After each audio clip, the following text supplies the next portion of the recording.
Hello everyone, good morning. Adi Simion, Coldwell Banker. Welcome to my morning commute. Today it's Friday, casual Friday, no tie. This morning, as if you've been watching my videos, I'm trying to talk to you all about issues that are coming up in the real estate process. Either you're a buyer or a seller. There's a bunch of problems always coming up, and there's things that if you not handle them properly, you can get in trouble.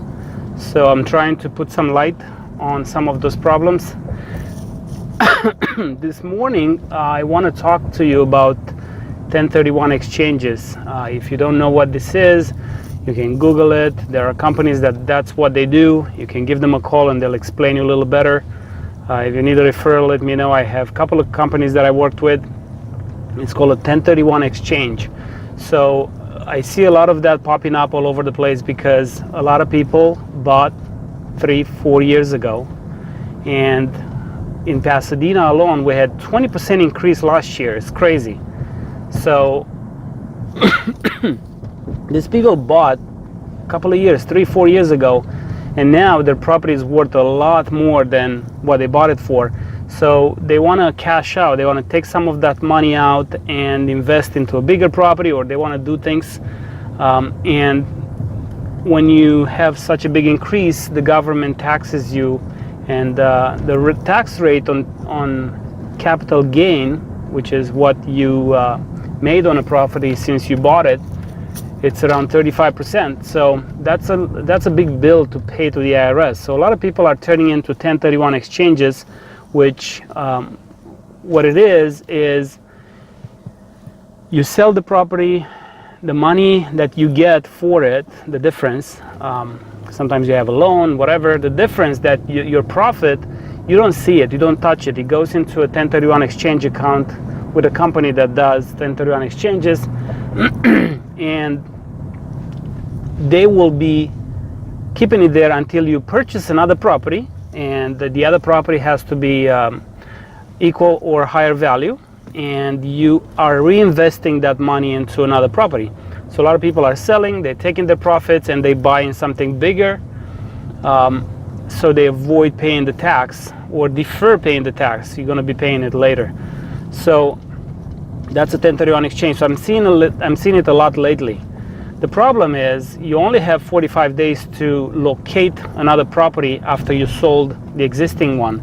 So you got to make sure you have a good agent that's able to sell your property, and at the same time, while you're selling, locate another property quickly to reinvest your money, because after 45 days, if you did not locate a property and enter escrow, you actually ended up paying the capital gain tax.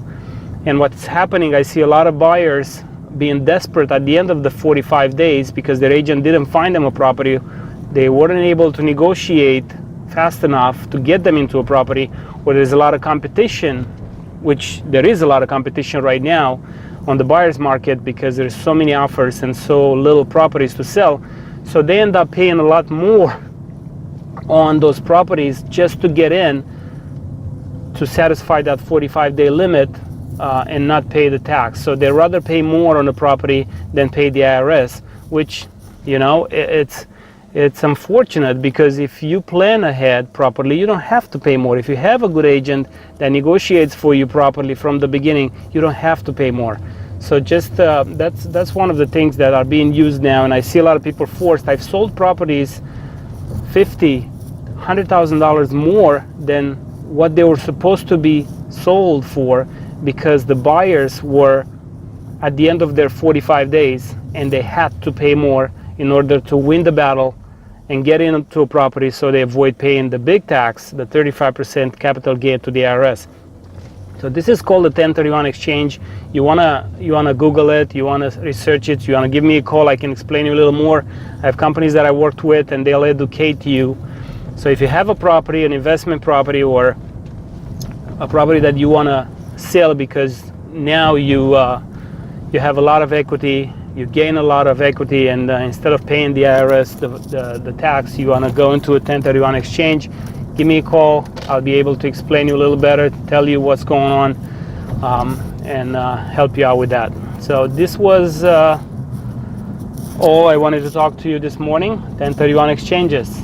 Alrighty, I will talk to you next week on Monday, because the weekend is coming and we have an open house, but it's not a normal day at the office every morning, so we wake up a little bit later, and I'll see you again Monday. Talk to you soon. Bye.